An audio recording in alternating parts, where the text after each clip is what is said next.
here tonight. Because according to Joanne Lamont, the leader of the Labour Party in Scotland, and I quote her from the STV debate with Nicola Sturgeon on the 25th of February, we are not genetically programmed to make political decisions in Scotland. Put politely, that means we're all thick. It also means that in Joanne's view, we are a unique nation because nobody else has got DNA that makes them programmed not to make political decisions. Quite a unique position for the leader of the Labour Party. Mind you, I'm not surprised, because the other great statement Joanne made was to describe what we are doing with prescription charges, free bus passes for the elderly and everything as the something-for-nothing society. Now, I was interested in what Kat said, that our old man got somewhat excited when Blair was elected in 1997. When I was 8 years old, I remember my father and Mrs. Logan, a miner's wife, dancing up and down the path between our houses because Labour had won in 1945. And 8 years old, that's all I was. I knew something significant had happened in our lives. And of course, it did happen in our lives. Nobody needed to worry about paying for the doctor any longer. And the men who worked on the railway didn't work for private enterprise any longer, and it was the same with the miners. Now, I didn't stand up with glee in 1997 because I had served with Tony Blair in the House of Commons, and if ever there was a lightweight but a brilliant actor, it was him.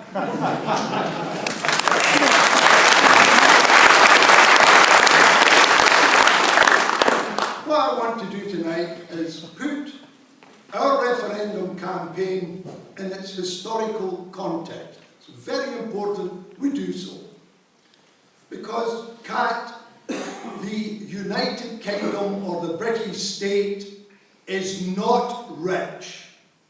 It is at the end of the English/British Empire, the final stages of decline. All empires face the same. They rise and they fall. Whether it's the Persian Empire, Alexander the Great, the Romans, the Portuguese, the Spanish, the French, and the English/British Empire, all will go the same way. Have you ever wondered why, on her Jubilee, the Queen sailed up the Thames in a wee boat, with the Duke of Edinburgh dressed as an admiral of the fleet?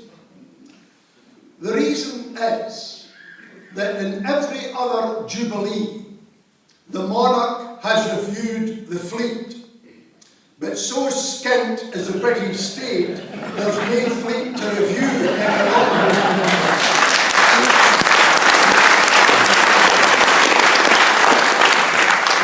They're building an aircraft carrier that they can't put aircraft on. Now, I'm ex-Royal Navy, so I know a thing or two about this. When you put a carrier group to sea, you've got an aircraft carrier surrounded by frigates and destroyers. Some of them are anti-submarine and some of them anti-aircraft, all to protect the aircraft carrier. But if you don't have aeroplanes on the aircraft carrier, it's in trouble. I'll tell you why. Because the anti-aircraft destroyers and frigates only have a certain size of a mast, and the radar up there can't see beyond the horizon.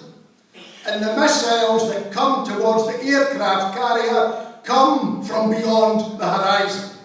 If you have aircraft flying at 20,000, 30,000 feet, their radar can see beyond the horizon. But if you don't have any aircraft on the aircraft carrier, then you know what happens. That's all an indication of the decline. When I joined the Royal Navy, we had a home fleet, Mediterranean fleet, Far East fleet, and a West Indies station. Now they'll be hard pushed to crew one aircraft carrier.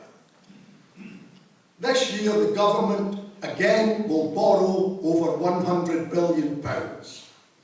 The UK national debt by round about 2016-17 will be £1.55 trillion. The debt interest they'll be required to pay for that will be more than they'll pay for defence and education put together. It will be around about 75 to 78 billion pounds. That's what you're talking about in a country that's in decline. We will decline along with them. And when they tell us this is the best of both worlds, being in the UK, with more power for our devolved parliament and those broad shoulders of the United Kingdom. What they're offering, at the best, is 40% control of the budget at Holyrood, which also means 60% is controlled elsewhere. And there ain't, as I've explained, no broad shoulders, there's just massive, massive debt. We are lucky. We are a nation and we can escape from that. And this is the opportunity we have on the 18th of September. But Kat and Robin are right. What happens on the 19th of September and every day thereafter is what matters most. It is what we do with our country. Now, my wife calls me a grumpy grandpa. I don't think that's justified. And if she's watching in that web thing there, let me tell her it's definitely not justified. But I am an angry grandpa. I come out of retirement for this campaign because I've got 10 grandchildren. And I've had to tell each of them. I always write to my grandchildren individually when they're leaving primary 7. I write a letter to them, giving them advice. And I've had to tell each of them, if Scotland votes no on the 18th of September, they must get the best qualifications they can in order to get out of our country, because that's the only way they'll have a decent standard of living and prosperity for them and their children and their grandchildren. Because this will remain a low-wage economy for all time coming, with high unemployment, high poverty and dreadful inequality. I don't want to be able to tell my grandchildren that. I want to be able to tell them and everybody else's grandchildren, this is a country in which you can invest your skill and your talent and your time and your energy and build a community we can all be proud of and one that's prosperous. And how we do it was with a different economic model to the one that's failed the British state. We need to do, as Robin was saying, look at the resources of our country. And if you take the resources and you build wealth upon that, you're doing something that's there permanently. The greatest resource we have is in our people and in our children. And so the first priority must be what we do with education. And we don't have, although Mike Russell keeps saying it, it's not true, Mike. We don't have the finest world-class system in education. How can it possibly be when we've got 250,000 children in poverty? How can they possibly have a decent start and opportunity in education? In 1973, in the House of Commons, Scottish Grand Committee, we discussed a document called Children Born to Fail. 250,000 Wains in poverty now are born to fail in 2014. We've got to attack that and turn it around. And we can do so without spending a single pound extra. We've got 32 education authorities, 32 bureaucracies, directors of education in a country of 5 million people.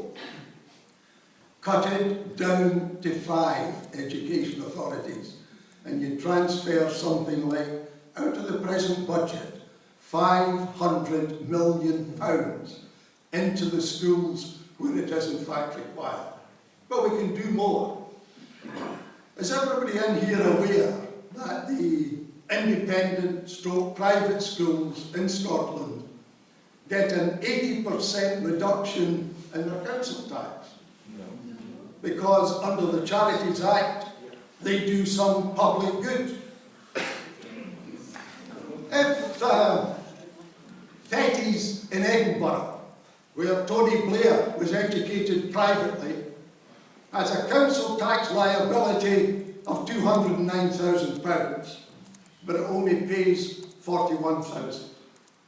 At the other side of our capital city, in a deprived area called Wester Hales, the Wester Hales School doesn't get the discount. It pays £261,000 in council tax. Now, if we have the audacity that an Ireland Bevan instructed us to have, that means that you must think the way the establishment tells you not to think. And you must be able to do what the establishment tells you can't do. Well, I looked up the Charities Act, and the only reason Wester Hales and all the state schools in Scotland don't get that reduction is that they're paid by the minister. Well, with one sweep of the legislative pen, you can remove that inhibition and all our schools get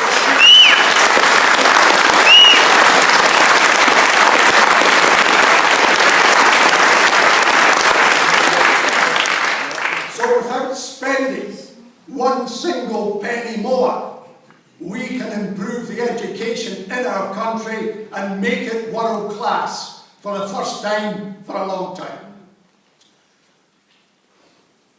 We're all, I would imagine all, working class in here. Now, I live in middle class Edinburgh. I've got a middle class pension, let me confess. But I'm working class. Always have been, always will be. And there's a lesson the working class has learned, but to some extent has started to ignore. Whether or not we lead a good life depends entirely upon whether we can sell our labour. If we cannot sell our labour, we're in effect, and we're subject to the state. We have to ask for benefits. And today, of course, if you miss an appointment at the job centre, you're sanctioned, benefits are withdrawn, and you can become destitute.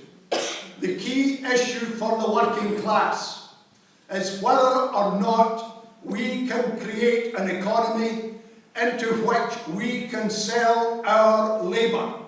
And what determines that is the policy of full employment. I heard on the television today them talking about 5% unemployment, something to be joyous about.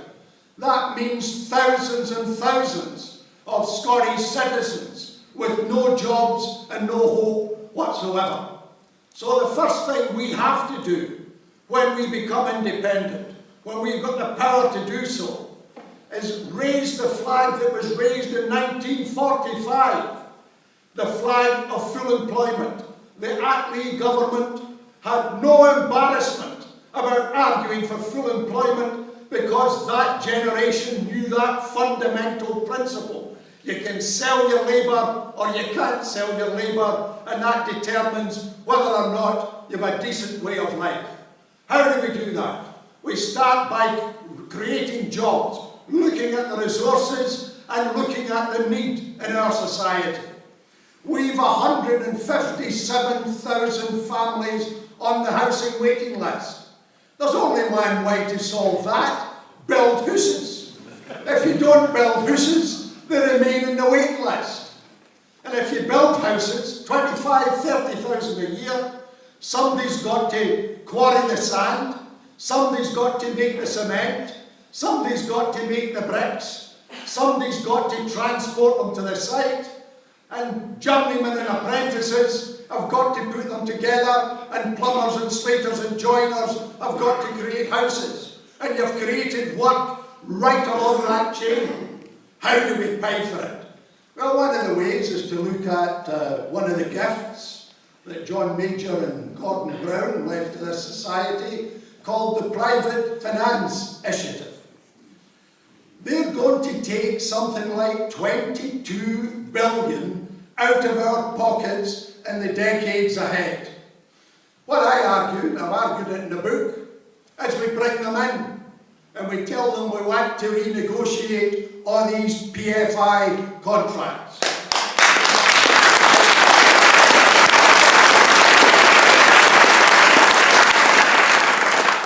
By the way, there is absolutely nothing radical in renegotiating a commercial contract. It's done every day in the week in commerce. If one partner in a contract finds themselves in a different position when the contract was established, then they seek renegotiation. Now these folk come in and say, no, we don't want to. And it's quite simple. You say, well, there's no problem. We will now pay you 1 year in arrears, and we'll use that money to build houses. But by the way, we're going to tax you at 30% on the PFI contracts, or whether you like to do it.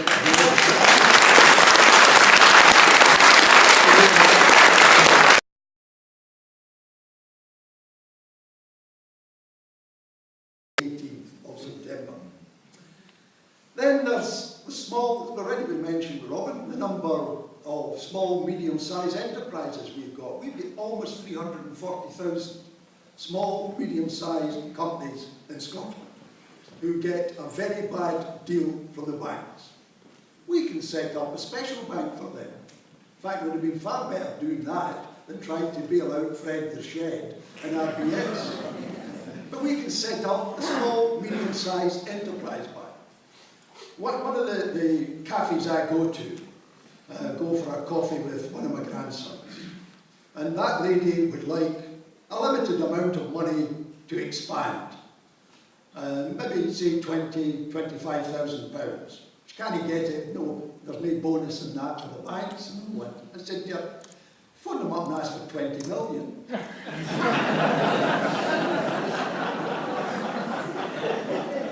You'll get an interview.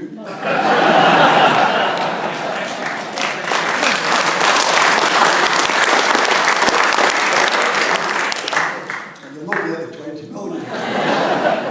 But that's the kind of bank we need for those small, medium-sized companies. Just think about it. If half of them employed one person more at a decent wage, we're a long way towards creating that full employment. Then there's the other resource that we're not supposed to talk about, and that's oil. I am quite convinced that Better Together goes down on its collective knees night after night after night and prays to God that a hole will open up in the North Sea and oil will gush away.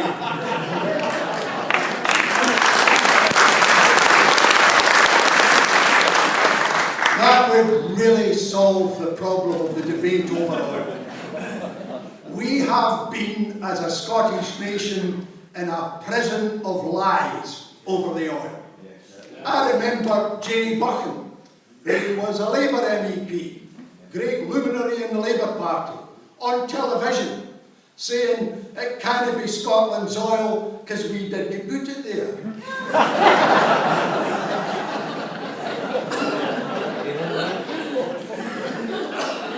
Barry Selby, who was Margot's opponent, said exactly the same thing, only he called it tartan oil. Now, when I tell my friends in the Arab world that, they fall about laughing. And they say, we didn't put it there either.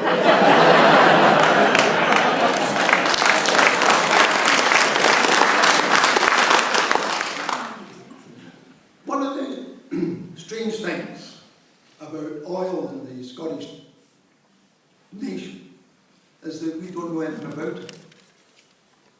We know about shipbuilding, we know about steel making, we know about coal mining, but our knowledge as a nation of the North Sea oil industry is almost zilch. All the arguments have been how much tax revenue we get. Well, there's a blog written by a chap called Stuart Darling, nothing to do with Alistair. And it's worth reading part of this blog. The debate around oil and gas is one of the most peculiar aspects of Scottish life. The UK political parties and media have made sure the Scottish psyche is such that oil and gas might tick along for a while, but the tide won't flow much longer. And thinking anything else is a high-risk strategy. It's going to run out, so don't think about anything else.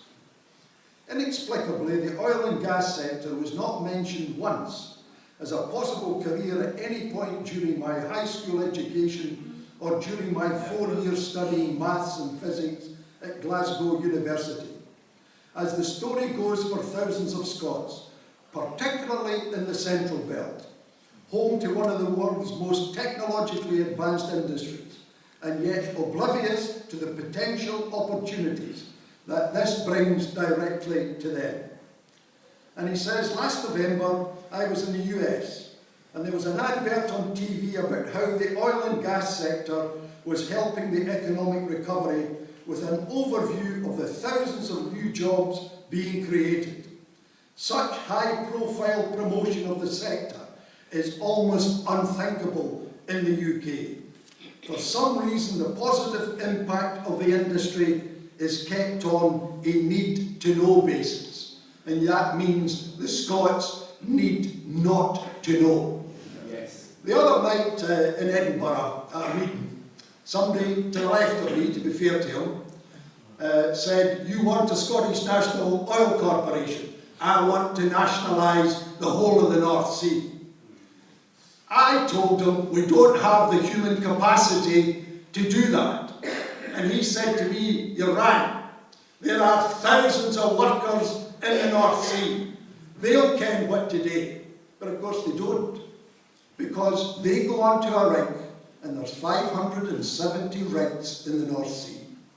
They go onto a rig, they don't meet other folk in the other rigs, and when they land at Aberdeen, they disperse home. When we had a steel industry in Motherwell, we had the clubs and the pubs and a lot of people together who would talk about their industry and never knew it, the same way mining and shipbuilding.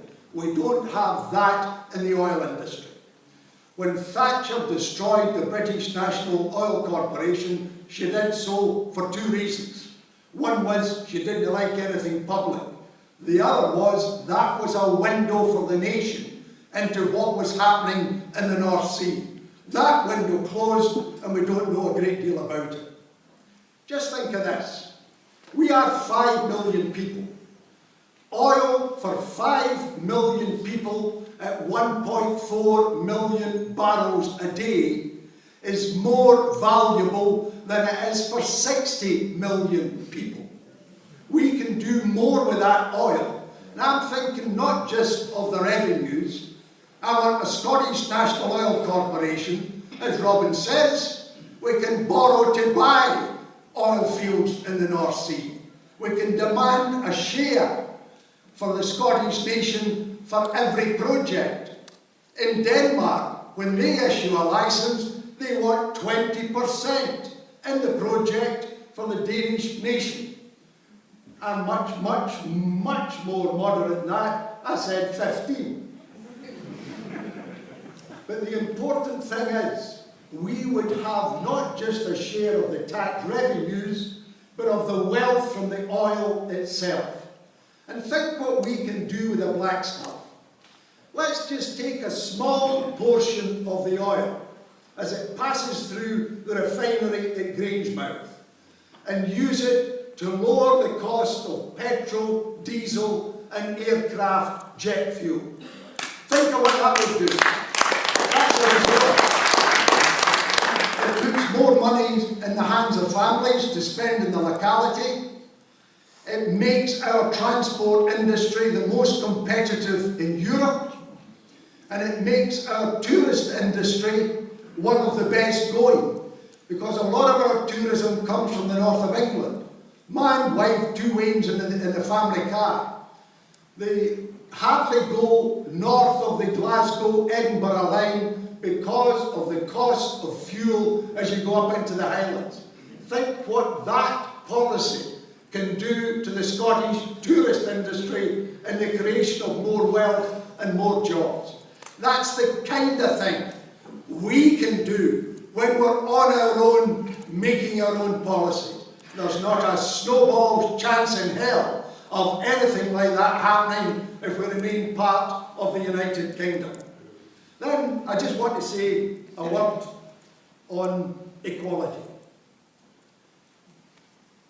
I want, when we are independent in the public sector, everybody working in it and everybody supplying it to get the living wage.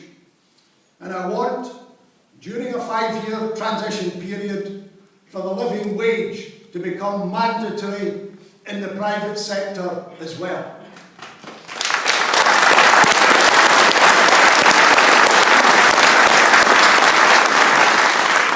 I want to go further than that.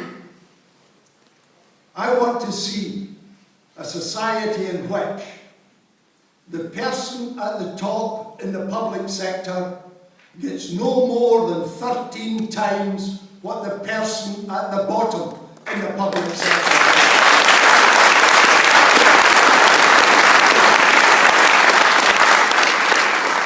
Somebody said to me at a meeting, well, are they top folk?